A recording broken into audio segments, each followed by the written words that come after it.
नमस्कार दोस्तों, good morning सबको।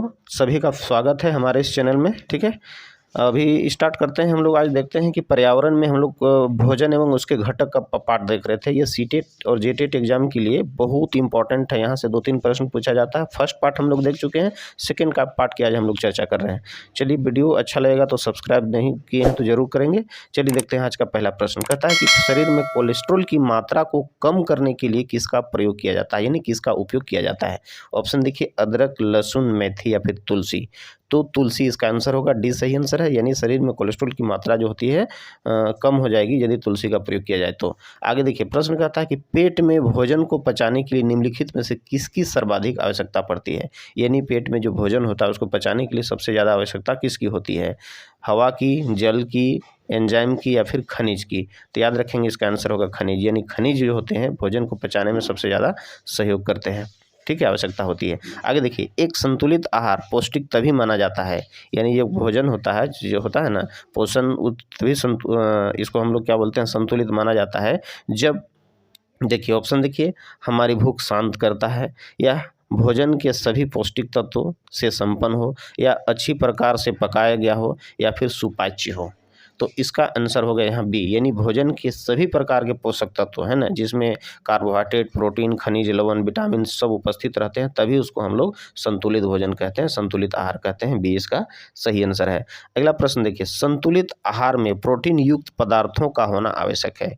यानी जो भी बैलेंस डाइट है, यानी संतुलित आहार है, उसमें प्रोटीन युक्त पदार्थों का होना अति आवश्यक है, क्योंकि ये शारीरिक अवयवों का निर्माण में सहायक है, ये ऊर्जा की उत्पत्ति में अधिक उपयोगी होता है, ये शरीर की में स्फूर्ति बनाए रखता है, या ये आँखों को स्वस्थ बनाए रखने के लिए लाभदायक होता है, यानी सहायक होता है। तो इसका आंसर होगा यहाँ पर ए, यानी शरीर में अवयवों का निर्माण करता है। इसलिए प्रोटीन को बॉडी बिल्डिंग फूड कहा जाता है, यानी शरीर निर्माणकारी तत्व कहा जाता है। ठीक है, इसका काम होता है। लेकिन आवश्यकता पड़ने पर जब कार्बोहाइड्रेट और वसा की कमी हो जाती है तो आवश्यकता पड़ने पर यह ऊर्जा भी देता है, लेकिन यहाँ पर इसका मुख्य काम है शरीर का निर्माण करना, इसलिए ए इसका सही आंसर होगा। आगे देखिए, भोजन में मसालों का प्रयोग किया जाता है, क्यों किया जाता है। ठीक है, यानी भोजन में जो होता है मसाले का प्रयोग किया जाता है, क्यों किया जाता है। स्वादिष्ट बनाने के लिए, सुपाच्य बनाने के लिए, या पौष्टिक बनाने के लिए। ठीक है, तो यहाँ देखिए मसाला का प्रयोग जो किया जाता है, यहाँ इसका आंसर जो होगा यहाँ पर डी आंसर होगा। यानी स्वादिष्ट बनाने के लिए और सुपाच्य बनाने के लिए मसाले का प्रयोग किया जाता है, यहाँ पर इसका आंसर डी होगा। अगला प्रश्न कहता है कि तिलचट्टा को उसके खाद्य पदार्थों के आधार पर किस श्रेणी में रखा जाता है। यानी उसके जो खाद्य पदार्थ के आधार पर तिलचट्टा कॉकरोच को किस श्रेणी में रखा जाता है। शाकाहारी, मांसाहारी, उत्पादक या फिर सर्वाहारी। तो इसका आंसर होगा यहाँ सर्वाहारी। सर्वाहारी कहने का मतलब है कि सर्वाहारी वो जीव होता है जो शाकाहारी और मांसाहारी दोनों होता है। ठीक है, तो इसलिए यहाँ पर जो तिलचट्टा को उसके खाद्य पदार्थ के आधार पर दो उसको सर्वाहारी कहा जाता है, माना जाता है। आगे देखिए, प्रश्न कहता है कि दूध से प्राप्त प्रोटीन बहुत सारी इकाइयों को मिलकर बना होता है ना। यानी दूध से जो हमको प्रोटीन प्राप्त होता है वो बहुत सारी इकाइयों से मिलकर बना होता है। ये इकाइयाँ कहलाती है, यानी ये इकाइयाँ जो होते हैं क्या कहलाती है। वसीय अम्ल, एमिनो अम्ल, उच्च गलनांक वाले अम्ल, या फिर अकार्बनिक इनऑर्गेनिक एसिड। ठीक है, अकार्बनिक अम्ल। तो इसका आंसर होगा यहाँ एमिनो अम्ल। यानी दूध से जो प्रोटीन प्राप्त होता है, जो कई इकाइयों से, बहुत सारी इकाइयों से मिलकर बना होता है, ये इकाइयाँ क्या कहलाती है, एमिनो अम्ल कहलाती है। अगला प्रश्न देखिए, मानव शरीर में हीमोग्लोबिन का कार्य है। यानी मानव शरीर में हीमोग्लोबिन का क्या कार्य है। ऑक्सीजन का संचार, बैक्टीरिया का नाश, एनीमिया को रोकना, या ऊर्जा का उपयोग। तो इसका आंसर होगा यहाँ मानव शरीर में हीमोग्लोबिन का जो मुख्य कार्य होता है, यहाँ पर जो होता है ऑक्सीजन का संचार करना होता है। ठीक है, हीमोग्लोबिन जो होता है ऑक्सीजन का पूरे बॉडी में संचार करता है। इसका ए सही आंसर है। ठीक है, अगला प्रश्न देखिए, वसीय पदार्थों के अधिक सेवन से दिल की बीमारी होने की संभावना बढ़ जाता है। यानी फैटी जो होता है ना, फैटी फूड, यानी जो होता है जो जिसमें वसा यदि अधिक रहता है, वैसे भोजन को करने से दिल की बीमारी होने की संभावना बढ़ जाती है। इसका क्या कारण हो सकता है। ठीक है, इसमें विटामिन होते हैं इसलिए, या इसमें कोलेस्ट्रॉल होता है इसलिए, या इसमें प्रोटीन अधिक होता है, या फिर इसमें ऊर्जा अधिक होती है। तो इसका आंसर होगा बी। यानी जो वसीय पदार्थ होता है उसका सेवन करने से कोलेस्ट्रॉल की मात्रा उसमें अधिक होती है, जिसके कारण दिल की दौरा पड़ने का, यानी दिल संबंधी बीमारी का, हार्ट संबंधी बीमारी का होने की संभावना बढ़ जाता है। अगला प्रश्न कहता है कि दूध व दूध उत्पादों में मुख्यतः पाया जाता है, यानी मिल्क हो या चाहे मिल्क का जो प्रोडक्ट हो, दूध हो या दूध से जो बनने वाले पदार्थ होते हैं उसमें मुख्य रूप से पाया जाता है। क्या पाया जाता है? खनिज, प्रोटीन, विटामिन, वसा, कैल्शियम, फास्फोरस, या फिर सी में है कार्बोहाइड्रेट, खनिज और वसा, और डी में है खनिज, कार्बोहाइड्रेट और प्रोटीन। तो यहाँ इसका आंसर जो होगा बी होगा, यानी दूध या दूध से जो उत्पाद होते हैं उसमें मुख्यतः वसा, कैल्शियम और फास्फोरस पाए जाते हैं। अगला प्रश्न देखिए, हिरन, चीता, भालू, फीता कृमि का क्रमशः उचित क्रम है, यानी हिरन, चीता, भालू और फीता कृमि का जो है उचित क्रम क्या है? देखिए यहाँ पर देखिए, शाकाहारी, मांसाहारी, सर्वाहारी या परजीवी, या फिर परजीवी, शाकाहारी, मांसाहारी या फिर सर्वाहारी, या सी में कहता है कि मांसाहारी, शाकाहारी, परजीवी या सर्वाहारी, या डी में कहता है कि सर्वाहारी, शाकाहारी, मांसाहारी या परजीवी। तो देखिए यहाँ पर जो है इस प्रश्न का आंसर जो होगा ए। कहने का मतलब है कि हिरन शाकाहारी है, भालू, चीता जो है मांसाहारी है, भालू भी है जो सर्वाहारी भी है, और फीता कृमि यहाँ परजीवी है, इसलिए ए इसका सही आंसर होगा। अगला प्रश्न में देखिए कहता है कि सामुद्रिक कच्छपों, है ना, यानी समुद्री कछुआ, सामुद्रिक कच्छपों को जीवंत जीवाश्म कहा जाता है, यानी समुद्री कछुआ जो होते हैं उसको जीवंत जीवाश्म कहा जाता है, क्योंकि वे 150 मिलियन वर्षों से भी अधिक समय से पृथ्वी पर उपस्थित हैं। ठीक है, 150 मिलियन से अधिक समय तक वो पृथ्वी से में पाए जा रहे हैं, है ना। भारतीय उपमहाद्वीप के जल भागों में पाए जाने वाले 5 प्रजातियों के समुद्री कच्छप में सबसे अधिक संख्या किसकी है? ठीक है, किसकी है? यहाँ पर देखिए, कैनेप्स, रिडले, या फिर लागर, है ना, लागर हेड, या फिर आविल रिडले, या प्लेटवैक। तो इसका आंसर होगा यहाँ फ्लैटवैक, है ना, फ्लैटवैक, यानी फ्लैटवैक कछुआ जो होता है सामुद्रिक कछुओं को जीवंत जीवाश्म कहा जाता है, क्योंकि 150 मिलियन वर्ष से अधिक समय से पृथ्वी में पाए जा रहे हैं। और यहाँ हम लोग देखते हैं भारतीय उपमहाद्वीप के जल भागों में पाए जाने वाले 5 प्रजातियों के समुद्री कछुओं में सबसे अधिक संख्या में जो पाए जाने वाले कछुआ जो है ये फ्लैटवैक हैं। अगला प्रश्न कहता है कि कौन जीवीय कारक नहीं है? यहाँ इसमें से कौन जो है जीवीय कारक नहीं है, बायोटिक फैक्टर नहीं है? पेड़ पौधे, जंतु, है ना, सूक्ष्म जीव या फिर परस्तर। तो यहाँ पर इसका आंसर जो होगा यहाँ जीवीय कारक जो नहीं है ये पर यहाँ पर होगा, इसका आंसर होगा परस्तर। ठीक है, बाकी पेड़ पौधे, जीव जंतु, सूक्ष्म जीव सभी हैं, ये सभी इसको हम लोग जैवीय कारक माने जाते हैं, कहा जाता है। ठीक है, अगला प्रश्न देखिए, अधिकतर पेड़ पौधे पाए जाते हैं, यानी अधिकतर पेड़ पौधे पाए जाते हैं कहाँ? स्थल मंडल में, जल मंडल में, वायुमंडल में या फिर प्रकाश मंडल में। तो इसका आंसर होगा ए, स्थल मंडल में सबसे अधिक पेड़ पौधे पाए जाते हैं।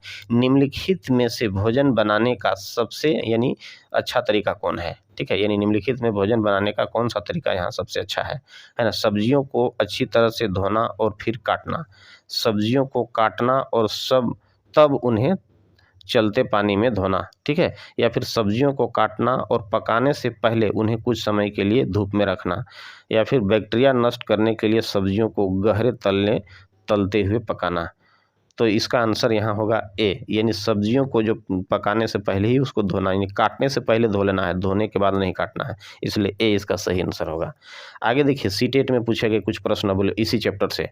यहाँ देखते हैं कि भारोत्तोलकों को प्रायः, यानी जो होता है भारोत्तोलकों को प्रायः ज़्यादा मांसपेशियां और बॉडी मांस बनाने की आवश्यकता होती है। इस उद्देश्य के लिए उन्हें ऐसा आहार लेने की आवश्यकता है जो क्या करता है? प्रोटीन युक्त हो, कार्बोहाइड्रेट युक्त हो, या फिर वसा युक्त हो, या फिर विटामिन युक्त हो। तो इसका आंसर होगा यहाँ पर प्रोटीन युक्त हो, यानी प्रोटीन युक्त भोजन ही उसको लेना है, क्योंकि हम जानते हैं कि प्रोटीन मेरा बॉडी बिल्डिंग फूड है। ठीक है, यानी शरीर निर्माणकारी भोजन उसको कहते हैं। आगे देखते हैं, वायरस संक्रमण से होने वाला रोग कौन है? यानी जो वायरस से जो होता है, वायरस संक्रमण से होने वाला रोग इसमें क्या है? टाइफाइड, कॉलरा, जुकाम या फिर मलेरिया। तो इसका आंसर होगा जुकाम। अगला प्रश्न कहता है, रजत ने अपने मित्र से कहा, रजत कोई लड़का है वो जो अपने दोस्त से कहा, मैं नहीं खेल सकता क्योंकि मुझे बुखार है। वो कह रहा है कि हम खेल नहीं सकते क्योंकि हमको फीवर है, बुखार है। मैं कपकपी, बुखार, सिर दर्द और अंत में पसीना आने के चक्र से गुजरता हूँ। ठीक है, रक्त की जांच के बाद डॉक्टर ने मुझे एक कड़वी दवाई दी है, यानी रक्त ब्लड टेस्ट किया और उसमें एक ऐसा दवा दिया जो बहुत कड़वा है। रजत किस रोग से पीड़ित हो सकता है? मलेरिया से, मियादी बुखार से, अतिसार से या फिर हैजा से। तो ये क्लियर है, ये मलेरिया होगा, है ना। मलेरिया बुखार से पीड़ित हो सकता है, जो मलेरिया में ही उपरोक्त लक्षण पाए जाते हैं, इसलिए इसका आंसर होगा ए। अगला प्रश्न कहता है कि यदि आप रेलगाड़ी द्वारा अहमदाबाद यानी गुजरात जाएं तो आपको रेलवे स्टेशन पर अधिकतर बेचने वाले खाने की कौन सी चीज़ें बेचते मिलेंगे। कहने का मतलब है कि यदि आप रेलवे गाड़ी से सफ़र कर रहे हैं अहमदाबाद गुजरात जाएं तो आपको रेलवे स्टेशन पर अधिकतर बेचने वाले खाने की कौन सी चीज़ें बेचते मिलेंगे, यानी है ना, कौन सी चीज़ जो खाने वाला चीज़ें हैं जो रेलवे स्टेशन के आसपास में दिखलाई पड़ते हैं। देखिए पूरी, साग तथा ठंडा दूध। और बी में कहता है कि ढोकला, चटनी, नींबू वाले चावल। या फिर देखिए छोले भटूरे तथा लस्सी। और डी में है इडली, चटनी तथा बड़ा चटनी। तो यहाँ इसका आंसर होगा ढोकला, चटनी, नींबू वाले चावल, बी सही आंसर है। अगला प्रश्न कहता है कि निदान के पश्चात कोई डॉक्टर रोगी से ये कहता है, यानी वो ट्रीटमेंट कर लिया उसके बाद रोगी से कहता है कि उसके खून में हीमोग्लोबिन की कमी है, यानी उसके जो ब्लड में है हीमोग्लोबिन की कमी है, तो उस रोगी को आयरन की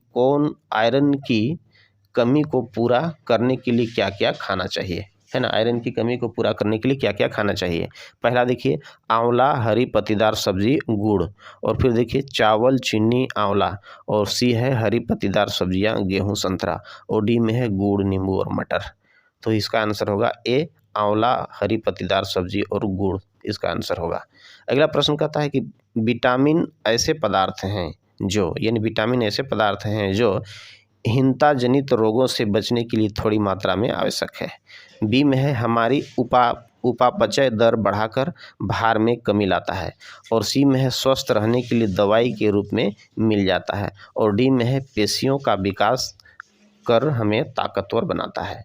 तो इसका आंसर होगा ए, यानी विटामिन ऐसे पदार्थ हैं जो हीनताजन्य यानी जो कमी से होने वाला रोग से बचाव के लिए थोड़ी मात्रा में आवश्यक है।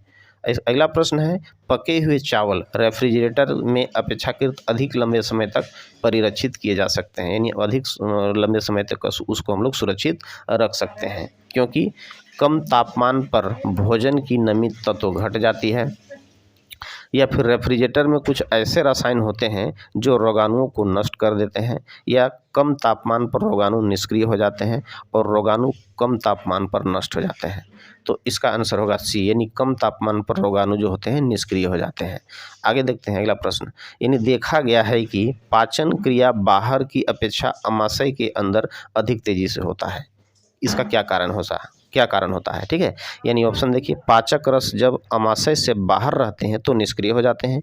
बी में कहता है कि अमाशय के अंदर भोजन का मंथन होता रहता है, यानी उसके अंदर जो होता है मंथन होता रहता है, जिससे उसकी सतह का क्षेत्रफल बढ़ जाता है, यानी अंदर का जो एरिया होता है वो बढ़ जाता है और एंजाइम की क्रिया तेजी हो जाती है। और सी में कहता है पाचक रस अमाशय के अंदर अम्लीय होते हैं जबकि बाहर क्षारीय होते हैं। और डी में है अमाशय के अंदर भोजन की उपस्थिति में पाचक रस का उत्पादन बहुत ज़्यादा होता है। तो यहाँ इसका आंसर बी होगा, है ना। यानी क्या होता है, यहाँ देखिए कहता है कि अमाशय के अंदर भोजन का मंथन होता रहता है जिससे उसकी सतह का क्षेत्रफल बढ़ जाता है और एंजाइम की क्रिया जो होती है अंदर में तेजी से हो जाती है। चलिए अगला प्रश्न देखते हैं। मीरा और दिव्या छोटी लड़कियां हैं। मीरा और दिव्या जो है छोटी लड़कियां हैं। मीरा समोसे, कटलेट और डबल रोटी अधिक खाना पसंद करती है, जबकि दिव्या ऐसा भोजन पसंद करती है जिसमें लौह तत्व की कमी है, यानी आयरन की कमी है, ठीक है। तो मीरा और दिव्या को निम्नलिखित बीमारियों में से क्रमशः कौन कौन सी बीमारी होने की संभावना है, ठीक है। तो देखिए मोटापा और स्कर्वी और एनीमिया और रतौंधी, मोटापा और एनीमिया। तो इसका आंसर होगा डी, यानी मोटापा कैसे बढ़ता है। देखिए मीरा का पसंद क्या है, समोसा, कटलेट, डबल रोटी, जो ज़्यादा कार्बोहाइड्रेट युक्त भोजन होता है, ये फास्ट फूड है, इसलिए उसको मोटापा अधिक हो सकता है। और दिव्या जो है लौह तत्व यानी आयरन की कमी वाला भोजन पसंद करती है, इसलिए उसमें खून की कमी हो जाएगी और उसको एनीमिया रोग हो सकता है। डी सही आंसर है। अगला प्रश्न कहता है कि दुर्गा एक गांव में रहती है। दुर्गा लड़की है, गांव में रहती है और लकड़ी या गोबर के उपले का ईंधन इस्तेमाल करते हुए चूल्हे पर खाना पकाती है, ठीक है। तो पिछले 3 महीने में उसे तेज खांसी आ रही है, इसका क्या कारण हो सकता है। ऑप्शन देखिए जलते हुए ईंधन के धुएं से उसे एलर्जी हो गई होगी, या फिर उसकी झोपड़ी के अंदर और बाहर प्रदूषण तथा वृद्धावस्था हुआ होगा, या फिर ईंधन के जलते हुए उत्पादित कार्बन मोनोऑक्साइड जो उसकी श्वसन नली में जमा हो गई होगी, या डी में कहता है कि जलते हुए ईंधन से उत्पादित काला धुआं जो उसके श्वसन नली में जमा हो गया होगा। तो इसका यहाँ आंसर जो होगा डी होगा, यानी जलते हुए जो ईंधन है उसमें उत्पादित जो काला धुआं होता है उसके श्वसन नली में कफ के रूप में जमा हो गया होगा, जिससे उसको लगातार खांसी आ रही है। ठीक है, अगला प्रश्न कहता है कि अन्य मृत जंतुओं पर जीवन निर्वाह करने वाली प्राणी को क्या कहा जाता है ना, पैरासाइट, डिकम्पोजर, या फिर स्कैवेंजर, या फिर ओमनिवोरस, है ना, ओमनिवोरस। तो इसका आंसर होगा स्कैवेंजर कहा जाता है इसको। अन्य मृत जंतुओं पर जीवन निर्वाह करने वाले प्राणी को स्कैवेंजर कहा जाता है। अगला प्रश्न कहता है, प्रश्न देखिए, अगला प्रश्न कहता है कि यह पढ़ाते समय कि कुछ समय के लिए खाद्य पदार्थों को किस तरह ताज़ा रखा जा सकता है। राधा अपनी कक्षा में निम्नलिखित अनेक तकनीकों की परिकल्पना करती है, यानी परिगणना करती है। उसमें पहला क्या है, उसे कटोरी में रखती है तथा कटोरी को एक खुले बर्तन में रख देती है जिसमें ठंडा पानी है। दूसरा है, उसे एक गीले कपड़े में लपेट कर लपेट देती है, उसे धूप में खुला फैला देती है। और चौथा कहता है, उसे छोटे छोटे टुकड़ों में काटती है और अंधेरे में रख देती है। तो यहाँ पर देखिए उपयुक्त तकनीक 2, यानी उपयुक्त तकनीक जो है दूसरा, तो दूसरा में के लिए वह निम्नलिखित किस पदार्थ की ओर संकेत कर रही है। दूसरा में क्या कह रहा है कि उसे एक गीले कपड़े में लपेट कर रखती है। तो पके हुए चावल को तो गीला कपड़ा में नहीं रख सकती है, प्याज लहसुन को नहीं रख सकती है, ये ना हरा धनिया यहाँ आंसर होगा। ठीक है, तो सी इसका हरा धनिया आंसर हो सकता है। काजू बर्फी को भी यहाँ पर गीला कपड़ा में नहीं रखा जाता है, इसलिए सी इसका सही आंसर है। आगे देखिए नेक्स्ट क्वेश्चन में कहता है, खाली स्थान है के लिए मछली घर में हवा वाला पंप रखा जाता है, यानी हवा वाला पंप रखा जाता है किसके लिए, है ना, पानी को साफ करने के लिए, जलीय पौधे को अधिक कार्बन डाइऑक्साइड उपलब्ध कराने के लिए, या फिर अधिक ऑक्सीजन को पानी में घुलने देने के लिए, या मछली को शोभा बढ़ाने के लिए, यानी मछली की शोभा बढ़ाने के लिए। तो इसका यहाँ आंसर देखिए क्लियर है, इसका आंसर सी होगा। यानी यहाँ पर होता है अधिक ऑक्सीजन को पानी में घुलने देने के लिए मछली घर में हवा वाला पंप को रखा जाता है ताकि पानी में ज़्यादा ऑक्सीजन घुस सके। अगला प्रश्न है, निम्नलिखित में से कौन सा शब्द समूह आपस में निकटीय रूप से संबंधित है, यानी आपस में निकटीय रूप से संबंधित है। पहला में है मच्छर मलेरिया एनीमिया, है ना, मच्छर मलेरिया एनीमिया लोह, या फिर लोहा अमीनिया मलेरिया एनीमिया रक्त, या फिर लोह हीमोग्लोबिन एनीमिया आंवला, या फिर चौथा में है मच्छर डेंगू लोह और गुड़। तो यहाँ देखिए क्या कह रहा है कि निम्नलिखित कौन सा शब्द समूह आपस में निकटीय रूप से संबंधित है। तो इसका आंसर, इस प्रश्न का आंसर यहाँ पर होगा ए, यानी मच्छर से फैलता है मलेरिया, यानी मादा अनोफिल मच्छर से फैलता है मलेरिया। उसी तरह एनीमिया जो रोग होता है, जो रक्त अल्पता की कमी से, यानी रक्त की कमी से एनीमिया नामक रोग हो जाता है, जो लोह तत्व की कारण होता है, यानी लोह तत्व की कमी से रक्त कम हो जाता है और उससे एनीमिया नामक रोग हो जाता है। इस प्रकार से बी इसका सही आंसर। अगला क्वेश्चन देखते हैं, कहता है कि चावल को पॉलिश करने पर कौन सा विटामिन नष्ट हो जाता है, यानी चावल को जब पॉलिश किया जाता है तो कौन सा विटामिन इसमें नष्ट हो जाता है। देखिए ये क्वेश्चन सीटेट 2013 का क्वेश्चन पूछा हुआ है। ठीक है, यहाँ पर देखिए चावल को पॉलिश करने पर कौन सा विटामिन नष्ट होता है। पहला एस्कॉर्बिक एसिड, या फिर कैल्सीफेरोल, या फिर थायरॉक्सिन, या फिर थायमिन। तो यहाँ इसका आंसर होगा थायमिन नामक जो होता है विटामिन नष्ट हो जाता है पॉलिश करने पर। अगला प्रश्न देखिए, कांच के जार तथा बोतलों को उनमें अचार भरने से पूर्व सूर्य की धूप में अच्छी तरह सुखाया जाता है, ऐसा क्यों किया जाता है। ऑप्शन देखिए, उनके तापमान में वृद्धि करने के लिए, बी में है उनमें से धूल को हटाने के लिए, सी में है नमी को पूर्णतः हटाने के लिए, या फिर चौथा में कहता है अचार को स्वादिष्ट बनाने के लिए। तो इसका आंसर होगा सी, यानी कांच के जार में बोतलों को, है ना, उसमें अचार भरने से पूर्व धूप में अच्छी तरह से सुखाया जाता है ताकि नमी को पूर्णतः हटाया जा सके। अगला प्रश्न है, देखिए कहता है कि पोलियो का कारण होता है, यानी पोलियो जो रोग होता है किसके कारण होता है। जीवाणु से, है ना, यानी बैक्टीरिया से, वायरस से, विषाणु से, या फिर कवक से, या फिर कीट से। तो इसका आंसर होगा वायरस से, विषाणु से भी सही आंसर है। अगला देखिए, भिंडी में पाया जाता है, यानी भिंडी में क्या पाया जाता है, phosphorus, vitamin A, vitamin C, या ये सभी। तो तो देखिए भिंडी में ये सभी पाया जाता है, यानी फास्फोरस भी पाया जाता है, विटामिन ए भी पाया जाता है और विटामिन सी भी पाया जाता है। डी सही आंसर है। अगला देखिए, सागरीय खरपतवार किसका महत्वपूर्ण स्रोत होता है, यानी सागरीय खरपतवार जो होते हैं किसके महत्वपूर्ण स्रोत होते हैं, क्लोरीन के, ब्रोमीन के, आयोडीन के या फिर लोहा के। तो क्लियर है, इसका आंसर आयोडीन होगा। ठीक है, सागरीय खरपतवार जो होते हैं आयोडीन के महत्वपूर्ण स्रोत होते हैं। नमक सागर से ही तैयार किया जाता है, समुद्र से ही तैयार किया जाता है। अगला प्रश्न कहता है, पारिस्थितिक तंत्र एवं प्राकृतिक अधिवासों का संरक्षण तथा उनके प्राकृतिक वातावरणों में प्रजातियों का जीवाश्म जनसंख्या का रख रखाव एवं प्रतिप्राप्ति के लिए प्रयुक्त पद है। क्या है, क्रोड संरक्षण या फिर स्वस्थाने संरक्षण या फिर अपस्थाने संरक्षण या फिर परिधीय संरक्षण। तो इसका आंसर होगा सी, अपस्थाने संरक्षण। अगला प्रश्न कहता है कि पारिस्थितिक तंत्र का उदाहरण है। पारिस्थितिक तंत्र किसका उदाहरण है, वायु का, तालाब का, जल का या फिर मृदा का। तो इसका आंसर होगा तालाब होगा, यानी पारिस्थितिक तंत्र जो होता है तालाब का उदाहरण है। यहाँ देखिए, समुद्री शैवाल किसका महत्वपूर्ण स्रोत होता है, यानी समुद्री शैवाल जो होता है किसके महत्वपूर्ण स्रोत होते हैं, क्लोरीन के, ब्रोमीन के, आयोडीन के या फिर लोहा के। तो समुद्री शैवाल जो होते हैं आयोडीन के प्रमुख स्रोत होते हैं। अगला प्रश्न है, निम्नलिखित में से कौन सा स्वस्थ अस्थियों के लिए आवश्यक है ना, निम्नलिखित में कौन सा जो होता है स्वस्थ अस्थियों के लिए आवश्यक होता है, पोटासियम एवं कैल्शियम, है ना, पोटासियम एवं विटामिन के, कैल्शियम एवं विटामिन ई, कैल्शियम एवं विटामिन सी या कैल्शियम एवं विटामिन डी।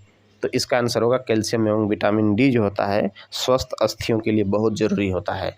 अगला प्रश्न कहता है, निम्नलिखित में कौन सर्वाधिक उत्पादक पारिस्थितिक तंत्र है। इंपॉर्टेंट क्वेश्चन है ये। उष्णकटिबंधीय वर्षावन, टुंड्रा या फिर सवाना या फिर मरुस्थलीय। तो इसका आंसर होगा उष्णकटिबंधीय वर्षावन जो होते हैं सर्वाधिक उत्पादक पारिस्थितिक तंत्र माने जाते हैं। ये सही आंसर। अगला देखिए, विटामिन सी की कमी से होने वाला कौन सा रोग है ना, क्या नाम है रोग का, अस्कर्वी, बेरी, रतौंधी या फिर थकान, है ना। तो यहाँ इसका आंसर होगा अस्कर्वी जो रोग होता है विटामिन वाली बीमारी जो होता है, यानी विटामिन सी की कमी से होने वाला है। अगला प्रश्न, खाद्य श्रृंखला के परस्पर समूह को क्या कहते हैं, खाद्य चक्र, श्रृंखला अभिक्रिया, खाद्य जाल या फिर बायोमास का पिरामिड। तो इसका आंसर होगा खाद्य जाल। आगे कहता है कि निम्नलिखित में से हमारे देश के किस राज्य के अधिकतर लोग नारियल के तेल से पकी हुई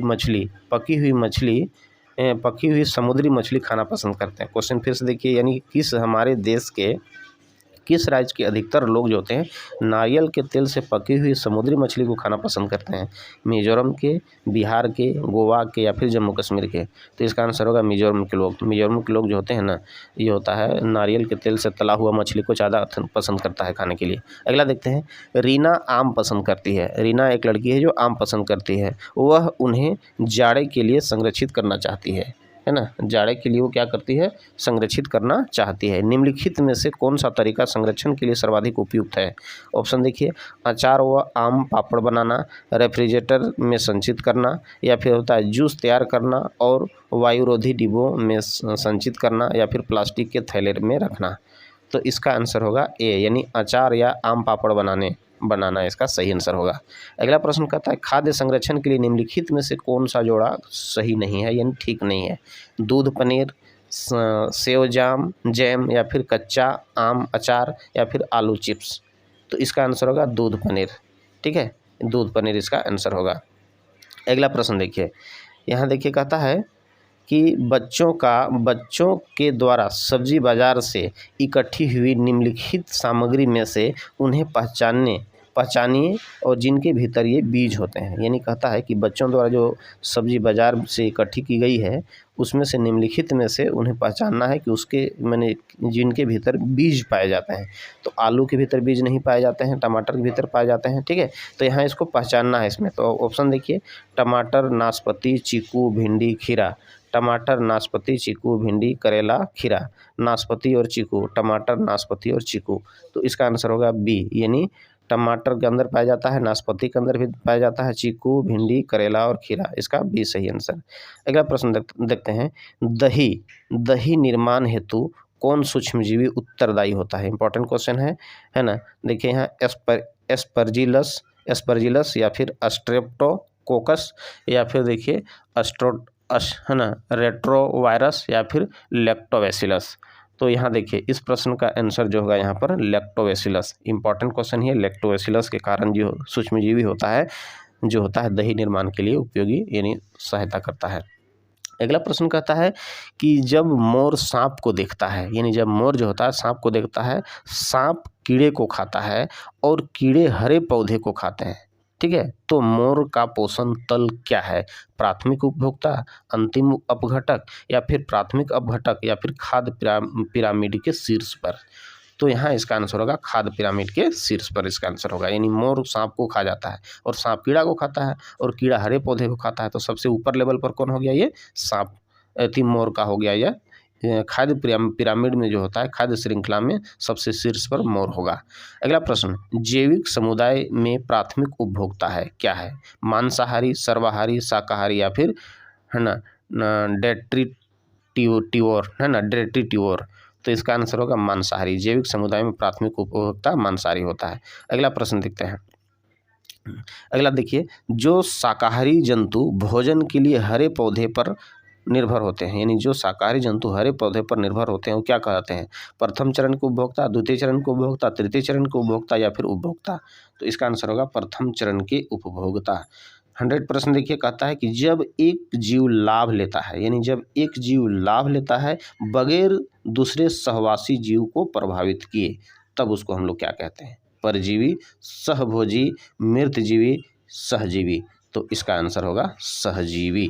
बी इसका सही आंसर है। यानी एक जीव लाभ लेता है दूसरे जीव को बगैर किसी तरह का प्रभावित किए, तब वैसे को हम लोग सहजीवी कहते हैं। चलिए दोस्तों, जरूर सब्सक्राइब करें यदि अब तक सब्सक्राइब नहीं किए हैं तो, ठीक है, अच्छा हम ताकि और अच्छा वीडियो आपसे बना सकें आपके लिए। अगला ओके बाय।